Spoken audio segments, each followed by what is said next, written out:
आणि आता दिवसभरातल्या आणि आतापर्यंतच्या महत्त्वाच्या टॉप 9 आपण बातम्या बघूयात। लोकसभा निवडणुकीत शिक्षक शिक्षकेतर कर्मचाऱ्यांना लागली ड्युटी। निवडणूक आयोगाच्या आदेशाचे पालन करण्याचे शिक्षण खात्याचे निर्देश। राज्यात लोकसभा निवडणुकीसाठी मतदानाच्या दिवशी सुट्टी। मतदानाचा हक्क बजावता यावा यासाठी कामगार, कर्मचारी आणि अधिकाऱ्यांना सुट्टी।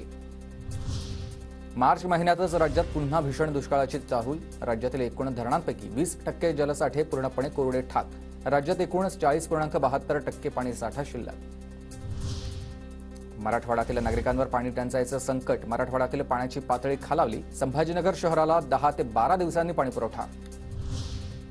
महिला सन्मान योजनेतून एसटी महामंडळाला वर्षभरात 1605 कोटी रुपयांचा महसूल। राज्यभरात आतापर्यंत 55 कोटी महिलांनी या योजनेचा लाभ घेतलाय। केंद्र सरकारच्या वाणिज्य आणि उद्योग मंत्रालयाकडून कांदा निर्यात बंदी पुढील आदेश येईपर्यंत कायम। 31 मार्चपर्यंत होते निर्यात बंदीचे आदेश। मात्र आणखी दिवस वाढल्यानं शेतकरी चिंतेत।